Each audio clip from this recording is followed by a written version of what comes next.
നമസ്കാരം. ഞാൻ അനൂപ് അഗ്നിശർമ്മൻ ആറ്റിങ്ങൽ.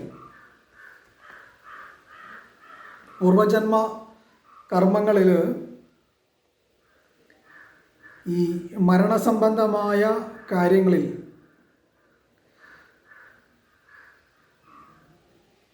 ഈ ദുർമരണം സംഭവിക്കാൻ വിധിക്കപ്പെട്ട ചില ജാതകങ്ങളുണ്ട്.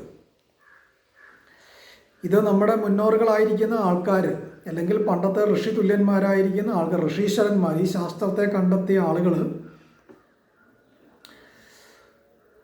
പറയേണ്ട കാര്യങ്ങൾ പറയാം, പറയേണ്ടാത്ത കാര്യങ്ങൾ അവർ രഹസ്യമാക്കി വെക്കും. കാരണം ഇത് ആളുകളിലേക്ക് എത്തുമ്പോൾ, അല്ല, നമ്മൾ ഒരു പഠനമായി ബന്ധപ്പെടുത്തി ഈ ജാതകങ്ങൾ എടുക്കുമ്പോൾ, അല്ലെങ്കിൽ ഒരു ജ്യോതിഷിയുടെ ജാതകം പരിശോധിക്കുമ്പോൾ ഈ യോഗം അവൻ്റെ ജാതകത്തിലുണ്ടെങ്കിൽ ഈ കാലഘട്ടം വരെയും ഇതറിയുന്ന വ്യക്തി അവൻ്റെ ഉള്ളിൽ ഈ ഒരു ഭയം കൊണ്ട് നടക്കേണ്ടി വരും. അത് വളരെ ബുദ്ധിമുട്ടുണ്ടാകുന്ന കാര്യങ്ങളാവും. ആ അറിയുന്ന വ്യക്തിക്കും, ആരാലാണോ ഇത് അറിയപ്പെടുന്നത് ആ വ്യക്തിക്കും ഒരു മനദുഃഖത്തിന് കാരണമാകാൻ ഇടയുണ്ടാവും. പ്രധാനമായിട്ടും മരണ വിഷയങ്ങൾ.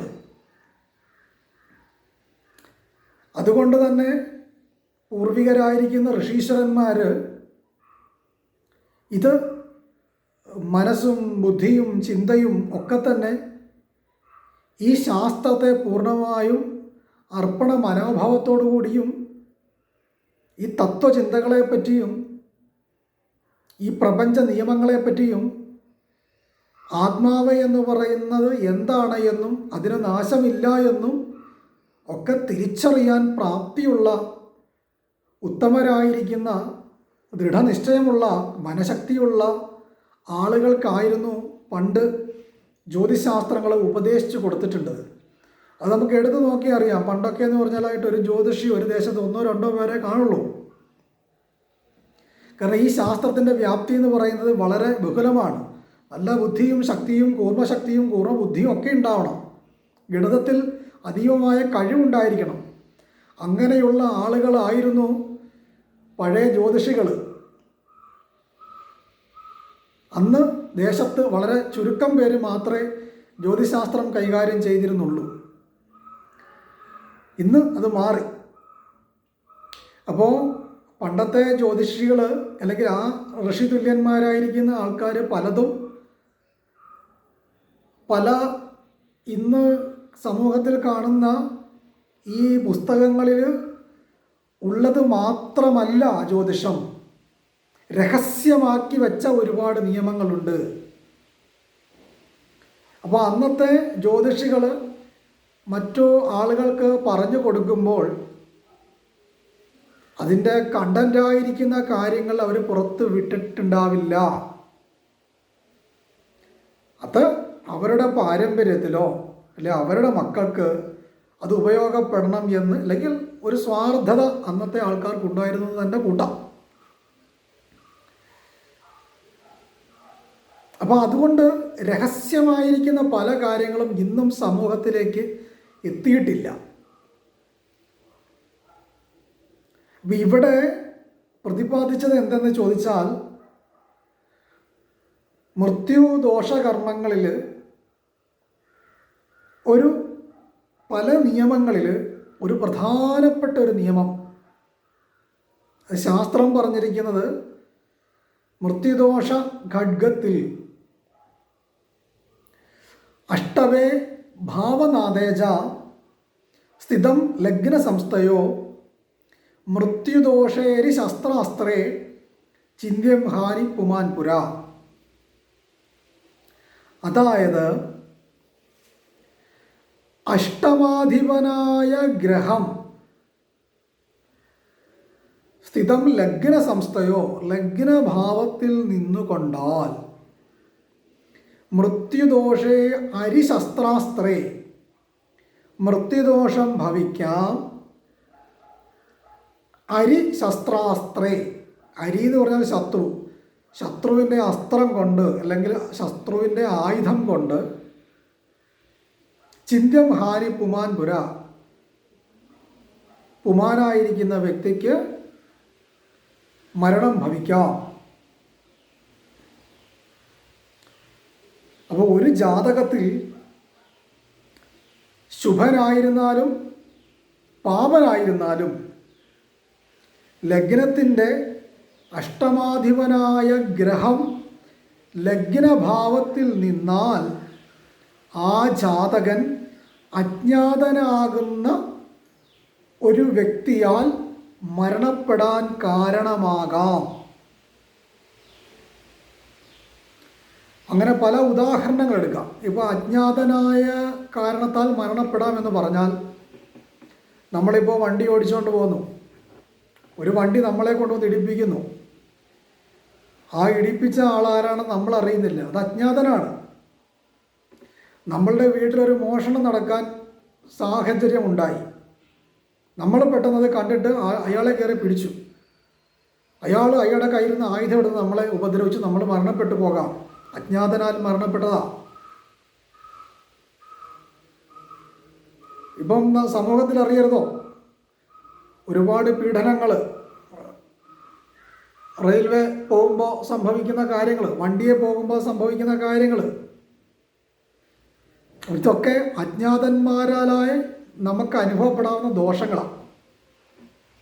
അതിൽ മനസ്സിലാക്കാവുന്ന ലളിതമായൊരു നിയമമാണ്.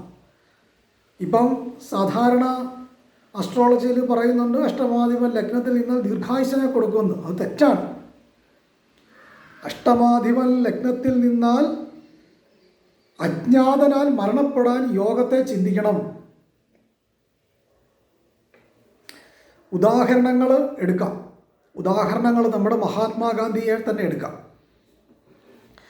മഹാത്മാഗാന്ധിയുടെ ഗ്രഹനിലയിൽ തുലാം രാശിയാണ് ലഗ്നം. തുലാം രാശി ലഗ്നമായി വരുമ്പോൾ അഷ്ടമാധിപനായ ശുക്രൻ മഹാത്മാഗാന്ധിയുടെ ലഗ്നത്തിലാണ് നിൽക്കുന്നത്. ഈ പ്രമാണവുമായി ആ ജാതകത്തിന് ബന്ധമുണ്ട്. അഷ്ടമാധിപൻ ലഗ്നത്തിൽ നിന്നപ്പോൾ എന്ത് മനസ്സിലായി? മഹാത്മാഗാന്ധി വെടിയേറ്റ് മരിക്കുകയുണ്ടായി. അപ്പം മഹാത്മാഗാന്ധി വെടിയേറ്റ് മരിക്കാൻ നേരത്തെ തന്നെ നിശ്ചയിച്ചിരുന്നു. അപ്പം പാസ്റ്റ് ലൈഫ് കർമ്മയിൽ ഇങ്ങനൊരു സംഭവിക്കണം എന്ന് മഹാത്മാഗാന്ധിക്ക് നിശ്ചയമുണ്ടായിരുന്നു. അതങ്ങനെ സംഭവിക്കുക തന്നെ ചെയ്യും. രണ്ട്, നമുക്ക് ഇന്ദിരാഗാന്ധി എടുക്കാം. ഇന്ദിരാഗാന്ധിയുടെ ജാതകത്തിൽ കർക്കിടകം രാശിയാണ് ലഗ്നമായി വന്നേക്കുന്നത്. കർക്കിടകൻ രാശി ലഗ്നമാകുമ്പോൾ അഷ്ടമാധിപൻ ആരാണ്? ശനിയാണ്. ആ ശനി എവിടെ നിൽക്കുന്നു? കർക്കിടകം രാശിയിൽ, ലഗ്ന രാശിയിൽ നിൽക്കും. അപ്പോൾ അഷ്ടമാധിപൻ ലഗ്നത്തിൽ നിൽക്കുമ്പോൾ നമ്മൾ ഈ പറഞ്ഞ പ്രമാണം കറക്റ്റായി. അടുത്തത് രാജീവ് ഗാന്ധി എടുക്കാം. രാജീവ് ഗാന്ധി എടുക്കുമ്പോൾ രാജീവ് ഗാന്ധിയുടെ ലഗ്നം ചിങ്ങം രാശിയാണ് ലഗ്നമായി വന്നിരിക്കുന്നത്. ചിങ്ങം രാശി ലഗ്നമായപ്പോൾ അഷ്ടമാധിപൻ വ്യാഴമാണ്. ആ വ്യാഴമാണ് ലഗ്നത്തിൽ. എന്നാൽ ലഗ്നത്തിൽ ഗുരു, ചന്ദ്രൻ, സൂര്യൻ, ബുധൻ, ശുക്രൻ, ഈ 5 ഗ്രഹങ്ങളുടെ യോഗ. അപ്പോൾ അഷ്ടമാധിപൻ വ്യാഴം പോലും ലഗ്നത്തിൽ നിന്നപ്പോൾ രാജീവ് ഗാന്ധിക്കും എങ്ങനെയാണ് മരണമുണ്ടായത്? അജ്ഞാതനാൽ മരണപ്പെടാനുള്ള സാഹചര്യങ്ങൾ.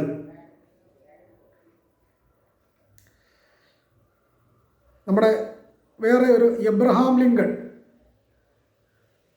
എങ്ങനെയാണ് മരണപ്പെട്ടതെന്ന് നമുക്കറിയാം. അദ്ദേഹത്തിൻ്റെ ജാതകത്തിലും ഈ നിയമം കറക്റ്റാണ്. അദ്ദേഹത്തിൻ്റെ ലഗ്നം കുംഭം രാശിയാണ് ലഗ്നം. അപ്പോൾ കുംഭൻ രാശി ലഗ്നമാകുമ്പോൾ അഷ്ടമാധിപൻ ആരാണ്? ബുധനാണ്. അപ്പോൾ അദ്ദേഹത്തിൻ്റെ ലഗ്നത്തിൽ സൂര്യനും ബുധനുമുണ്ട്. അപ്പോൾ അഷ്ടമാധിപനായ ബുധൻ ലഗ്നരാശിയിൽ നിന്നാൽ ദോഷ സംഭവങ്ങളാൽ മരണം. ഈ നിയമം തന്നെ നമ്മൾ റിസർച്ച് ചെയ്ത ആക്സിഡൻറ്റ് പറ്റി മരണപ്പെട്ടു പോയിട്ടുള്ള കുറച്ച് ജാതകങ്ങളെ വിശകലനം ചെയ്തപ്പോഴും ഈ യോഗം കറക്റ്റായി വന്നിട്ടുണ്ട്. അപ്പോൾ നമ്മളുടെ ജാതകത്തിൽ അഷ്ടമാധിപനായ ഗ്രഹം ലഗ്നത്തിൽ നിൽക്കുന്നുണ്ടെങ്കിൽ നമ്മൾ മനസ്സിലാക്കിക്കൊള്ളണം, നമുക്ക് ഒരാപത്ത് പറ്റാൻ സാഹചര്യമുണ്ടാവാം. ഞാൻ ഉണ്ടാകും എന്ന് പറയുന്നില്ല, അങ്ങനെ വരാം. ഈശ്വരാധീനം കൊണ്ട് നമുക്ക് പലതും മാറിപ്പോകാം. പക്ഷേ ഇങ്ങനൊരു നിയമം ഉണ്ട്. അപ്പോൾ അതിന് പരിഹാരങ്ങൾ ഉണ്ടോ എന്ന് ചോദിച്ചാൽ പരിഹാരങ്ങളുണ്ട്. ഈശ്വരനെ അഭയം പ്രാപിച്ചാൽ മാറ്റിയെടുക്കാൻ പറ്റും. ചില കാര്യങ്ങൾ സംഭവിക്കേണ്ടത് സംഭവിക്കാം. നമ്മളുടെ അർപ്പണ മനോഭാവം, ദൃഢനിശ്ചയം, ആത്മാർത്ഥമായുള്ള പ്രാർത്ഥന, ഇങ്ങനെയൊക്കെ കൊണ്ടാൽ ഒരുപക്ഷെ ഈ നിയമങ്ങളെ നമുക്ക് മാറിപ്പോകാനായിട്ട് സാഹചര്യങ്ങൾ വരാം.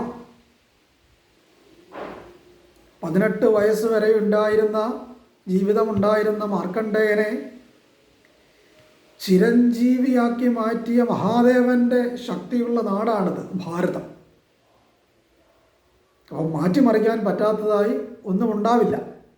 അപ്പോൾ ഇങ്ങനൊരു യോഗം നമ്മുടെ ജാതകത്തിൽ ഉണ്ടെങ്കിൽ അതിന് പരിഹാര മാർഗങ്ങൾ നമ്മൾ ചെയ്യണം. അതിൻ്റേതായ കർമ്മക്ഷേത്രങ്ങൾ നമുക്കുണ്ട്. ആ കർമ്മക്ഷേത്രങ്ങളിൽ നമ്മൾ പരിഹാര കർമ്മങ്ങൾ ചെയ്ത്, ഈ ആയുർദോഷ പരിഹാരങ്ങൾ ചെയ്ത് നിവർത്തി ചെയ്താൽ ഈ കർമ്മദോഷത്തിൽ നിന്ന് നമുക്ക് വിടുതൽ ലഭിക്കുവാനായിട്ട് കാരണമാകും. ചിലപ്പോൾ കണ്ണിക്കൊള്ളേണ്ടത് പിരികത്ത് കൊണ്ട് മാറിയേക്കാം.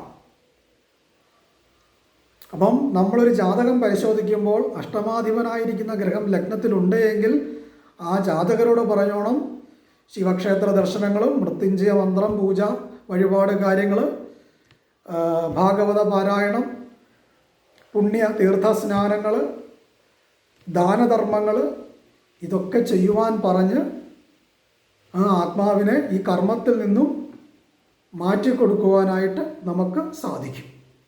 ഇത് നമ്മൾ മനസ്സിലാക്കി, നമ്മൾ ജാതകം നോക്കുമ്പോൾ ഇങ്ങനൊരു യോഗമുണ്ടെങ്കിൽ ഇങ്ങനൊരു കാര്യം മനസ്സിലാക്കി അവരോട് പറഞ്ഞു കൊടുക്കുക. അവർക്ക് അത് പ്രയോജനകരമാകും. മറ്റൊരു വിഷയവുമായി ഞാൻ വരാം. നന്ദി, നമസ്കാരം.